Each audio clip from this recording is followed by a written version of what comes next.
And I would say, of course, that immigration was very much part and parcel of life here. It had been for generations. It was just nearly like births, marriages, and deaths. And when we were at school, people would say to each other, "Where are you going to go? Are you going to England or are you going to America?" And I would always, of course, personally say that I was going to go nowhere, not into neither. Was going to be a teacher here. But it was just kind of, and a lot of, as time went on, immigration, it wasn't all economically necessary. It was more just a kind of a way of life.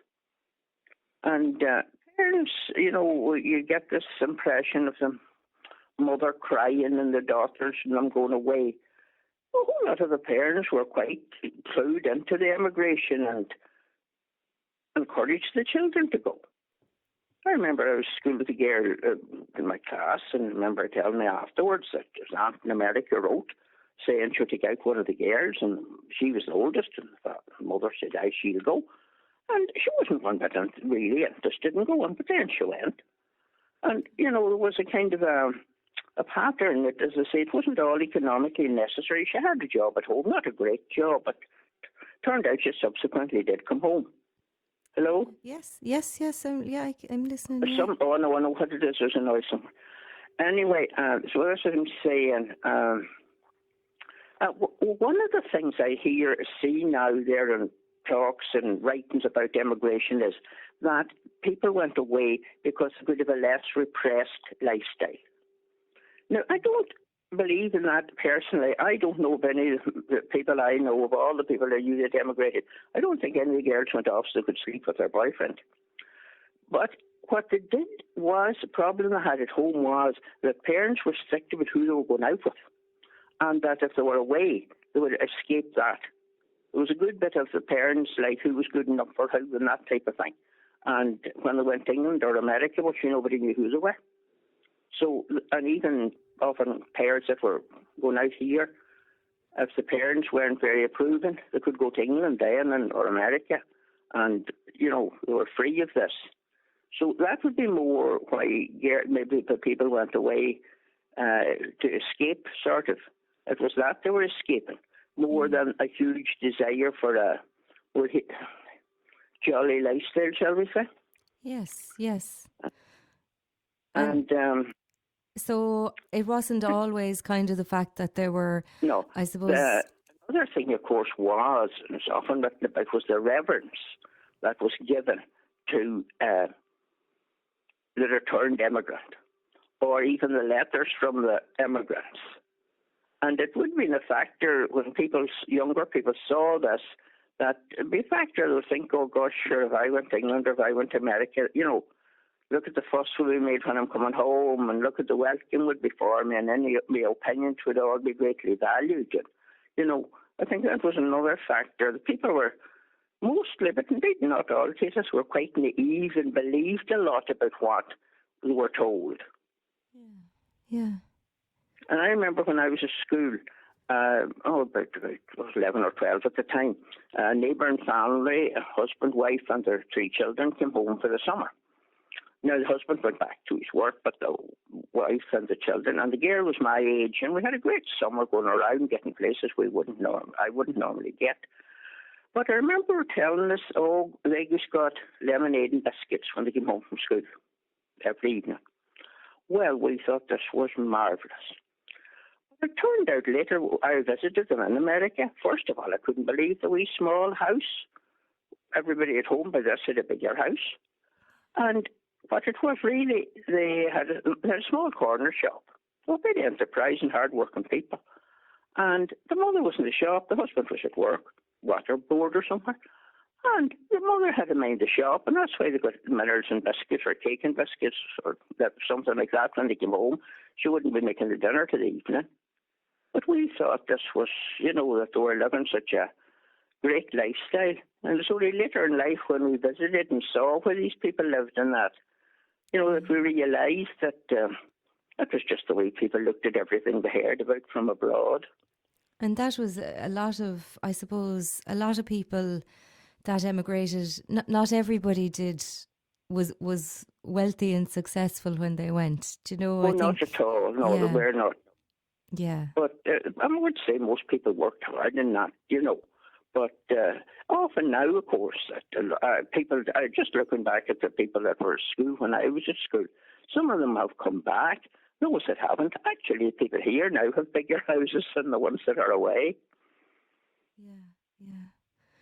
And there was people sometimes talk about that um, some people who emigrated that didn't do so well, that they didn't come back because they had this sense of shame Oh, that about would be coming very back. much, that would be a case. It would be a case.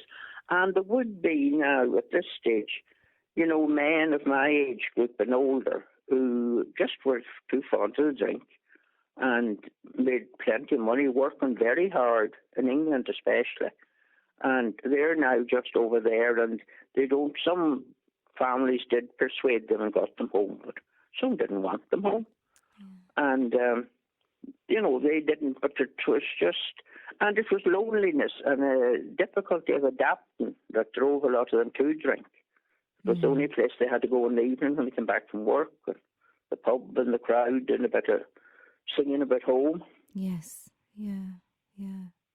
So I suppose if what you're saying, Helen, is that yes, some people had to go for economic reasons, but not that wasn't the reason everybody went. There was a variety of reasons. No, it wasn't. No, and Yeah. it wasn't necessary in some of the cases. It was just this kind of glamorous image that was shown, and that's kind of, they just followed this. Like, they grew up with this kind of a notion that everybody was rich away, and there was no word ever came home about people living in the slums of cities or that. Yes, yes. And how dependent do you think, like, the economy in Donegal was on remittances home, or people going away and seasonally emigrating for work? We didn't in this. This is the south of the county. We didn't have seasonal emigration as such at all. Right. That would be in the northwest of the county. No, now you would have this type of emigration, but it wouldn't be that type of seasonal. That some, would go and come there because, well, England was near, and if the parents needed them home, they could come again. And if they gave up their job, it made no difference whatsoever because there was plenty of work when they would go back. As they used to say, they would get the start. Yes, yes. But we wouldn't have that organised seasonal emigration at all, no. Yes, yes. And in terms of remittances in general, do you think in South Donegal were there times in which that was, crucial for families? Pardon? Some people went away and were very good to those at home. But there was others, I would say, that I know this now, when the air travel started, especially from America. I mean, the girls will come home nearly every summer, but they'll tell you the truth that whatever, they saved up, they worked hard all year, saved up, came home. And the day they went back, they were as badly off as the first day they went, because whatever they had made, that practically had, blown it on the holiday at home, like. Yes, yes, yes. So, they weren't, they were fit to do that, but had they been at home and working, they wouldn't, they would be nearly as well off. And were there parts of America that, when people emigrated from around where you're from, were there particular areas in America that people went to? Yeah, most of the people went out to aunts or to family, and mostly around New York, Brooklyn, and Philadelphia. We would have very little immigration, say, to Boston, or very little to Chicago. Irish would mostly around Brooklyn, New York, or Philadelphia. I see, yeah. And that was another complaint too. People went over to aunts, and they soon found that there wasn't a lot of freedom while they were living with them, because the aunts and those were worried in case they didn't get into bad company or anything. So they kept a very tight rein on them. In fact, some of them were watched better over there than they were watched when they were at home. So they had more supervision there, yes. Yeah, and it was one kind of a complaint that the older generation too didn't realise that, the younger people going over, say my generation, were a bit more streetwise and able to get themselves around and look at themselves a lot better than most people had when they went. Yes, yeah. And, the people often have lived their life in America. They didn't realise, the changes that had come in Ireland. Yes. As well. I think that's something that you come across, isn't it? Returned immigrants kind of, maybe returning, it could even be decades later, and sort of expecting to see Ireland frozen in time from when they left. Very much so, yeah. Yeah. And your aunt, there are people ringing you and they'll start telling you about American politics as if you never heard of it and you were tired listening to it. And your father's sister emigrated to America? She did. My father's mother, they were Conwells, they were originally from Kellybegs, and they would now just been one of those families, those girls that had gone out and married over there. And then my aunt, my father's only sister, was at home, and they were all writing about how great it was over there, and she would be one of the ones that went over, and she lived with them, and they lived together, and eventually, lived near each other, and then people died off and that. And so that was, she went there. When she went over, they paid for her to go to hairdressing. And she learned hairdressing, which, that was her job. And she did embroidery as well that she had been used doing at home.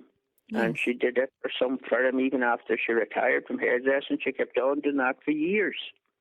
And what part of America did she go to? Pardon? What part of America did she go to? Oh, they were in Brooklyn, New York area. Right, yeah.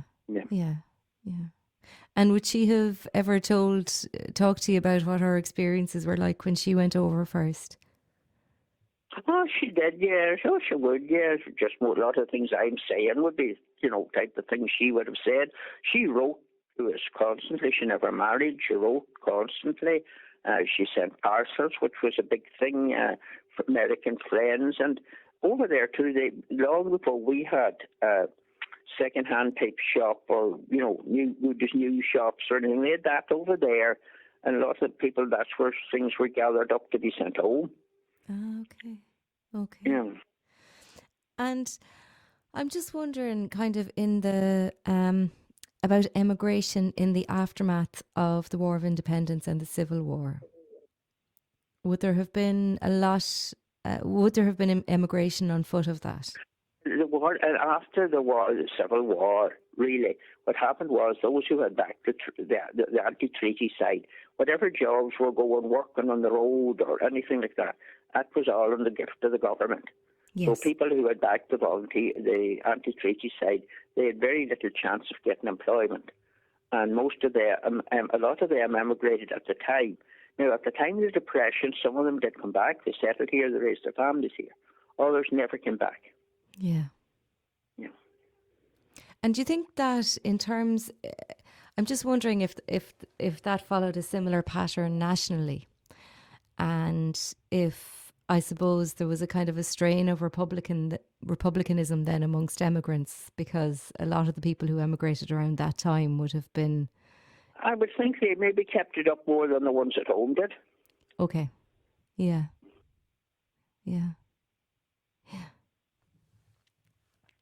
And you were saying as well, Helen, when you went back to Frosses after studying at Carysford and working in North Great George's Street and Hill Street at the Loretto School, that when you went home, there was very few people of your age group around because of emigration. There was, yeah. When I went back, the townland I was from, there was a lot of girls in it, and there was only one girl left. She was 17. I was 22, 23. So was it majority? That would be about, but then it would be after that, then, coming up the 60s and that, things started improving. More people came home and settled at home, and then the EC and the new agricultural schemes and that came in. Yes. Yeah. And it was mostly girls that were emigrating from around there, was it, Helen? Pardon? Was it mostly women emigrating then from around where you were? No, I would say always a kind of equal number of men and women went, Yeah. Yeah. There probably maybe more women a bit now, but you wouldn't just say more or less. Hmm. It just didn't seem to make any difference. Yeah. Gosh, no, it is. It's a big part of the Donegal story, isn't it? Emigration. Yeah, it has, yeah.